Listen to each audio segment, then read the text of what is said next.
Deputy President Rigathi Gachagwa's public spat after the DCI institutes charges against his close allies, accusing them of financing and mobilizing the anti-government protests.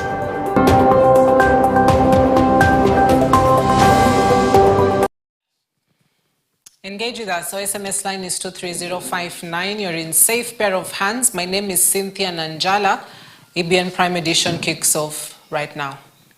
Parents of children who perished in a deadly fire at Hillside Endarasha Academy can now bury their children. And this happened even after the memorial service was held in Nyeri County, to which the Deputy President Rigathi Gachagua was present. The deadly fire claimed 19 students whose bodies were discovered in the Chad dormitory, with 2 others succumbing in hospital while receiving treatment. Leaders present mourned the young souls while calling on schools to enhance safety guidelines for the well-being of learners in boarding schools. Our reporter Consolata Chibalonza kicks off this broadcast with that report.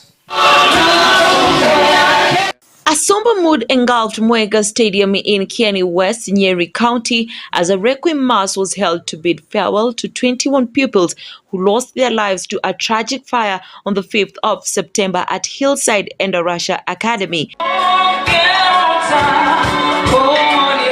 Parents and the families of the minors aged between 10 to 13 visibly distraught as they still come to terms with losing their young angels. A disheartening mood was palpable in the air as the parents let their tears flow freely, with 21 caskets before them and pictures of the victims side by side. Hundreds of residents flocked the area in support of the families as their fellow students bid them goodbye.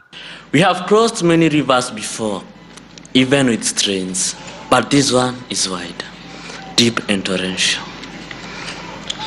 Who would have thought that one day death would come between our love, our bond? We've come a long way. We've learned together, played together, ate together, and prayed together. It's painful that all these moments are now but beautiful memories. Hillside Endarasha Academy management also paid their tribute to pupils who perished in the school fire, reading out all their names one after the other. The students were described as responsible, kind-hearted, jovial, others described as compassionate, social, ambitious, while others were described as humble, curious, and empathetic. Some of you started your academic journey with us, while others joined along the way. We had cordial interactions in classes, in the fields, and in school outings. This made life in school complete, and amongst you were doctors, were surgeons, journalists, pianists, computer scientists, comedians, politicians, athletes, footballers, police officers, engineers, and educators. Deputy President Rigathi Gachagua attended the mass accompanied by Education CS Julius Migamba, Azimio's Kalonzo Musyoka, and Eugene Wamalwa, amongst a host of other leaders.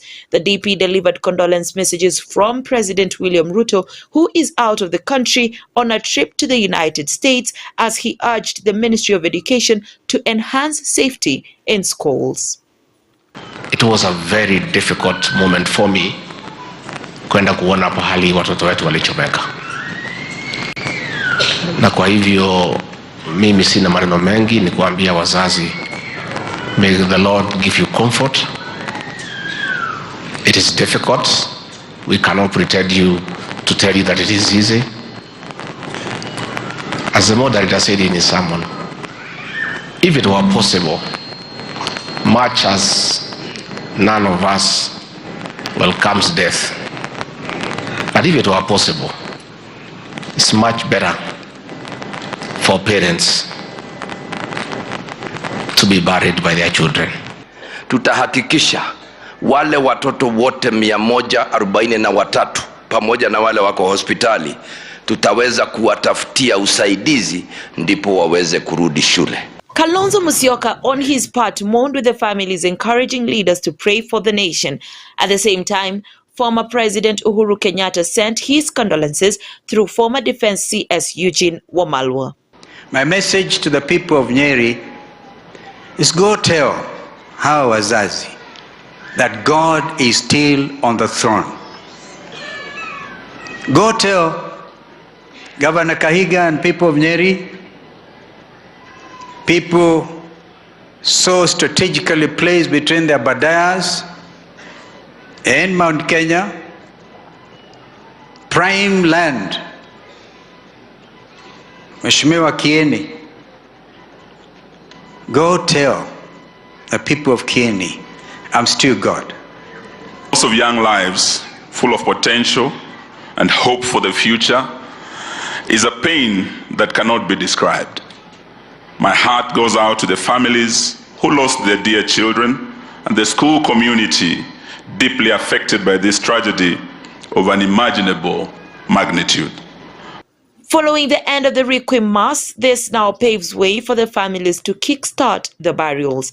It is not yet known what caused the fire at Hillside Endarasha Academy, even as the Kenya Power and Lighting Company dismissed reports that the fire was caused by an electric fault. Shit that God gave you to us as gifts. You came, you conquered life in your own different ways, and together you left as friends. Consolata Chibalonza, EBN TV. In a coded message, Deputy President Rigathi Gachagua, while at the memorial service of the Endarasha fire victims, asked that Mount Kenya people be treated with kindness because the mountain forgives but never forgets.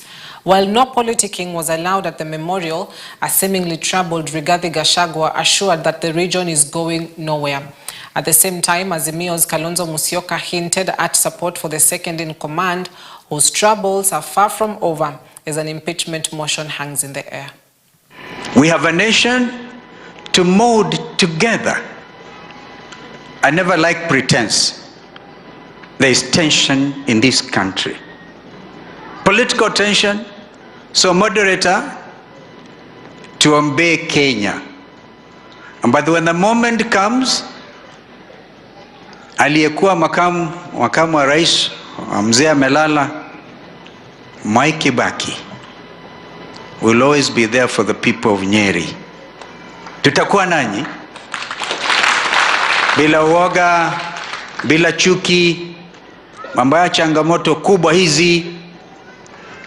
Tutakuwa pamoja, na nchi ni kubwa kabisa kushinda sisi zote. Kwa hivyo heshima pia wahenga walisema sio utumwa. Former Vice President, the people of the mountain are very good people. They are very trusting. And they are very kind. And they are very loving. They return love with love. They return kindness with kindness. They are very forgiving, but they don't forget.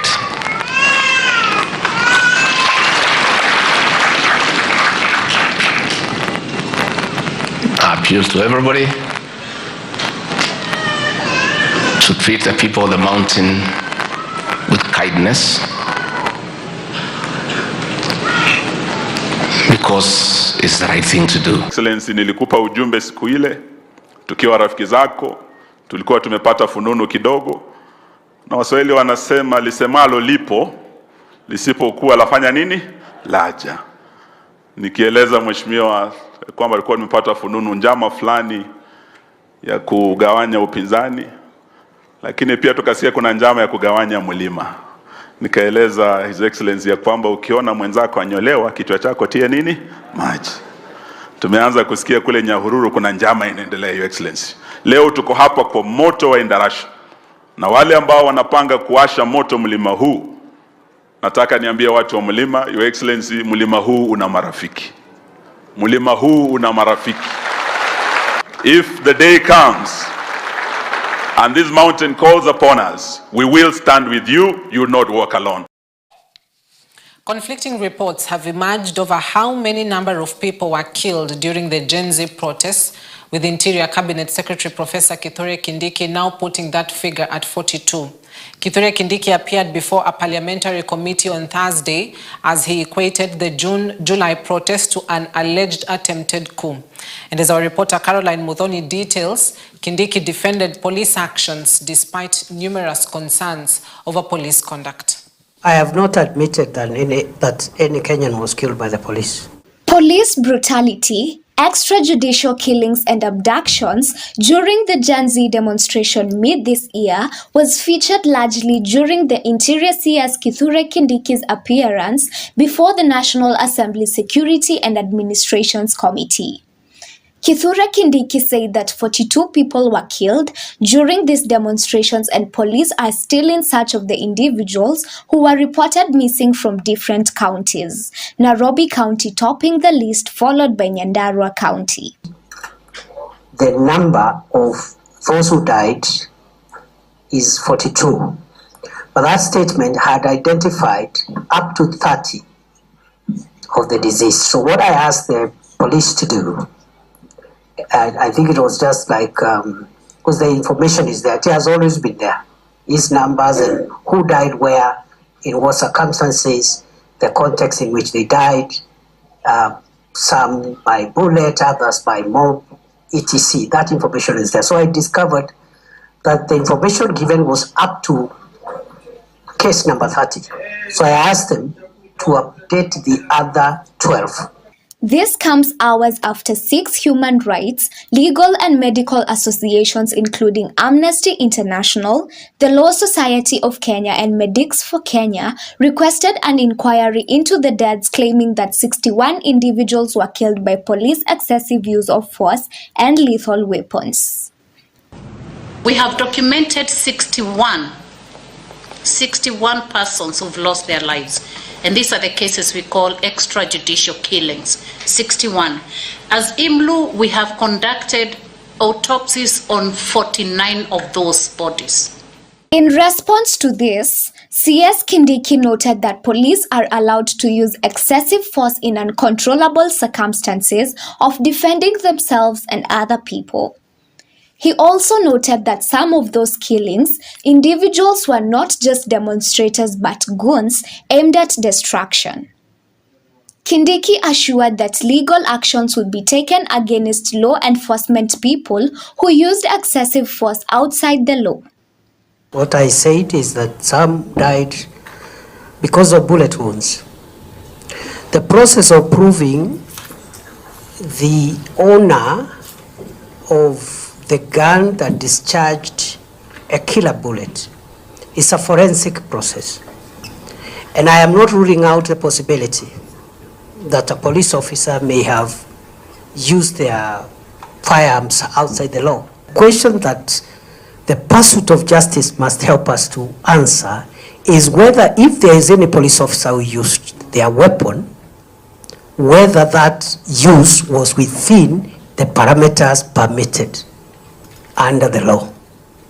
If they were not within the parameters, then that police officer must be held accountable. And I know I have been briefed, IPOA is already at an advanced stage of doing that investigations. While defending police brutality, Kindiki informed the committee that law enforcement officers had to resort to lethal force to prevent an alleged attempted coup. Those characters who came to Parliament were not coming for fun. Many of you members were there. They were not coming for fun. They were coming to burn down Parliament and kill people, basically. They were not coming to demonstrate and ask for the finance bill not to be passed. They were coming to cause grave harm.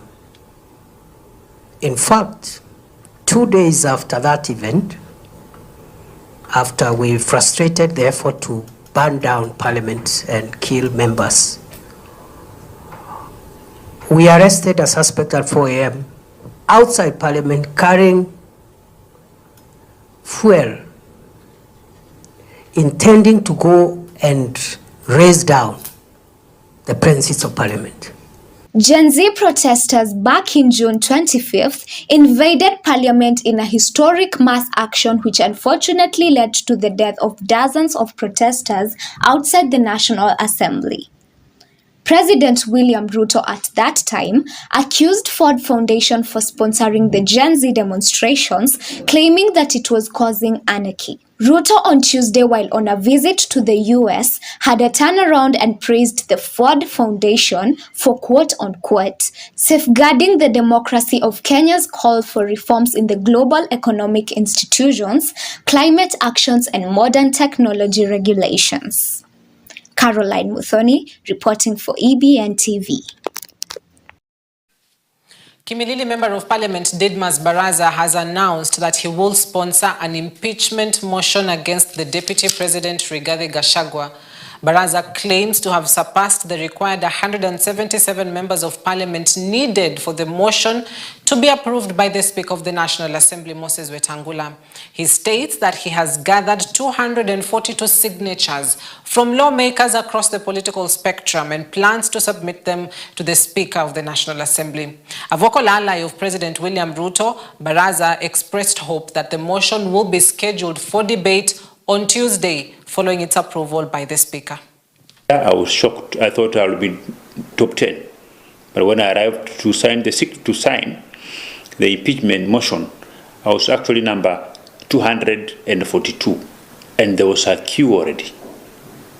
So meaning that we are going to have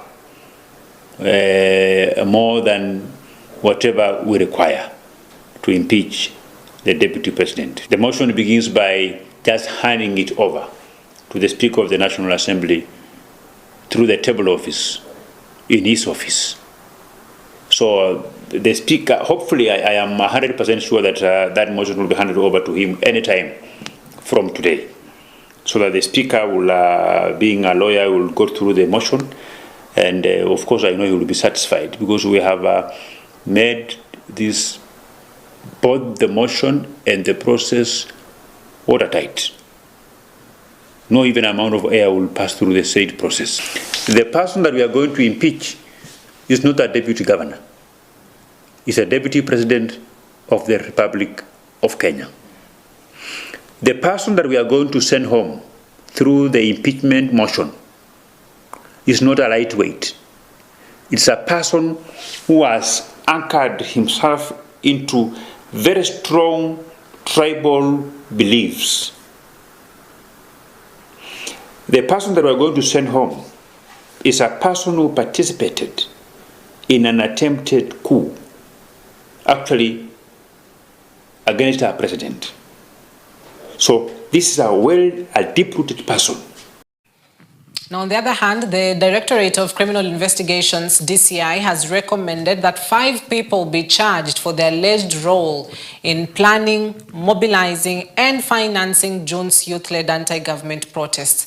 In a September 26th letter to the Directorate of Public Prosecutions, the investigative agency says it received intelligence reports linking members of Parliament Benjamin Gatheru Mwangi of Embakasi Central and James Mwangi Gakuya of Embakasi North, among others, to meetings that took place at Hotel Boulevard in the Nairobi city center.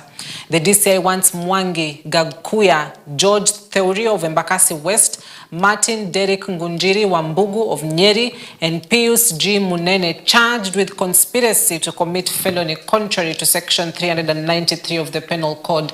Additionally, it wants Mwangi charged with soliciting or inciting others to commit an offense contrary to Section 391 of the Penal Code, as well as money laundering contrary to Sections 3, 4, and 7 of the Proceeds of Crime and Anti-Money Laundering Act.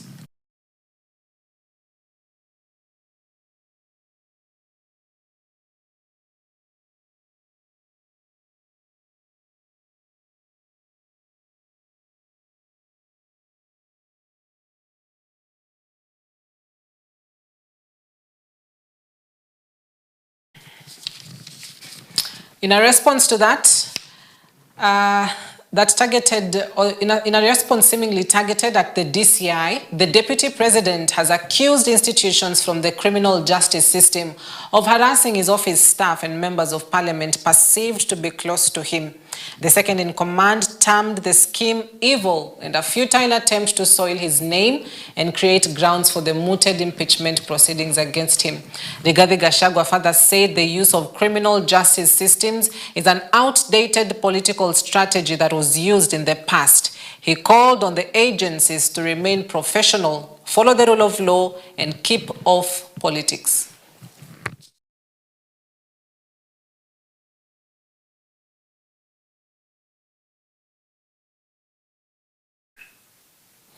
Indeed, things are getting hot in the political world. Elsewhere, the Office of the Deputy Chief of Staff, Performance and Delivery Management was on Thursday morning hosted by the Office of the Prime Cabinet Secretary and Ministry of Foreign and Diaspora Affairs at Railways headquarters in Nairobi. The Office of the Prime CS shared significant achievements aligned with the government's bottom-up economic transformation agenda, BETTER. The successes, according to the government, reflect on their dedication to supporting better aspirations that are aimed at uplifting the lives of Kenyans. The performance management bill, that bill is very dear to the Office of the Prime Cabinet Secretary has developed a strategic plan and gone ahead to break it down for purposes of operationalization into annual work plans.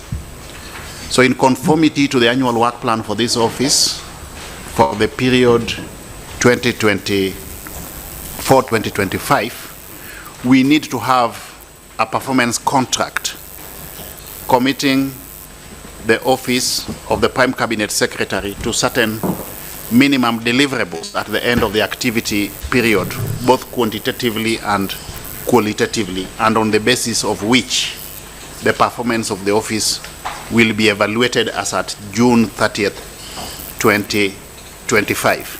The first parameter will be looking at the resolutions that were made at the second cabinet retreat in Naivasha earlier this year in February, and the PC office, the Performance Contracting Office, will be supporting us in responding to this. Then the second parameter will be the status of implementing cabinet decisions, and for this we will be led by the PS Cabinet Affairs and PS Parliamentary Affairs, because the bulk of the business at Cabinet is policies and legislative frameworks, and we would want to know where we are at, what is working, what's not working, and what can be done in order to unlock and enable us to keep moving forward. I should say that we are progressing very, very well. The question time is Parliament is going on very well, and the engagements are so harmonious.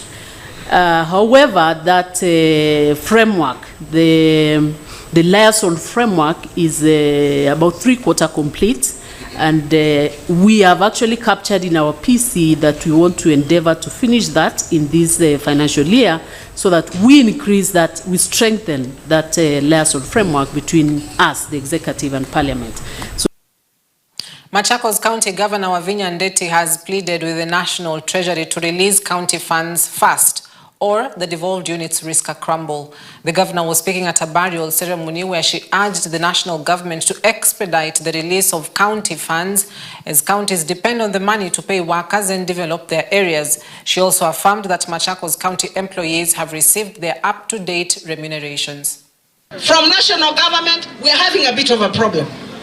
Because if it is not just for our own source revenue, life would have been very difficult. We are getting problem getting the exchequer, and I'm really requesting the national government waangalie vizuri counties ziweze kupata pesa, kwa sababu hata kuna counties zingine, kwa sababu pengine exchequer yao iko chini, wamekaa karibu miezi 3 hawajalipa wafanyikazi wao. Mimi wafanyikazi wangu nimelipa up to date. Wengine pengine hawana hiyo nguvu ama ya kuokota pesa ya kuweza kuwasaidia wafanyikazi wao. Kwa hivyo tafadhali ninawaomba tu kwa nguvu,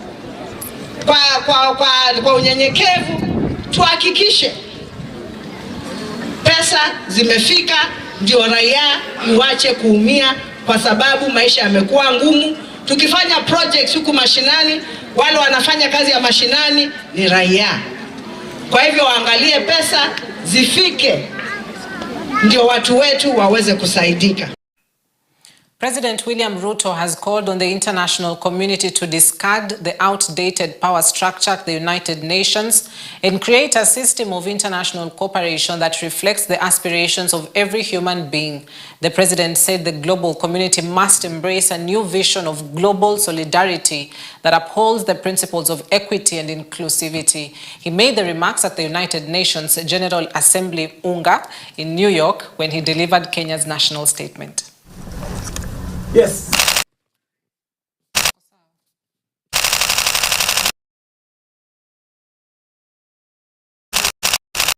Welcome. Let me be clear.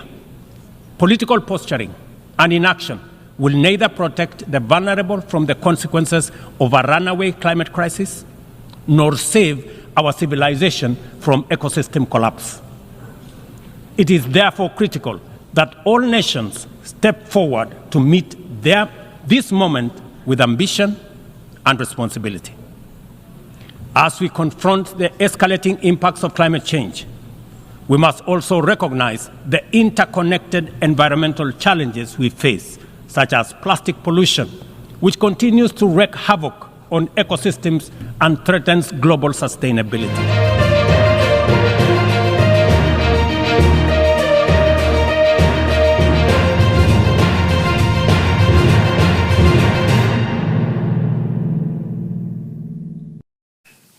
In the world of sports, Kenyan under-20 national team head coach Salim Babu has unveiled the provisional squad that will represent Kenya in the upcoming African Cup of Nations under-20 CECAFA qualifiers set to take place from October 6th to 20th in Dar es Salaam, Tanzania.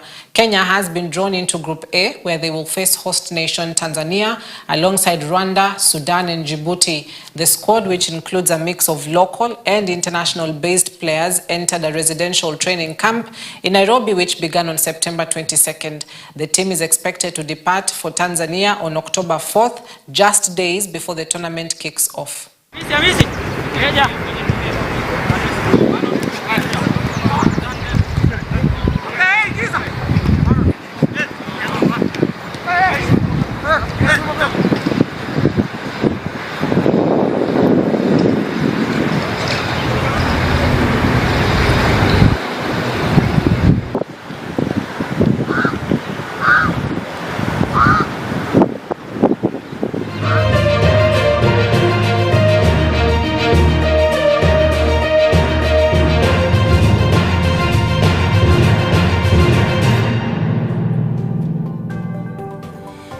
Well, thank you very much for watching. I hope you're up to date with what is making headlines across the country. We'll be keeping tabs on a couple of stories that we've just aired tonight, including that impeachment motion which has been signed by members of parliament. So we'll be keeping tabs to see how that develops and what is the next step within the National Assembly, as well as matters concerning political issues in the country. Temperatures are high politically, so who will cool them down? That's a big question. Well, thank you for watching. My name is Cynthia Nanjala. Have yourself a blessed evening ahead. See you tomorrow, same time, same place.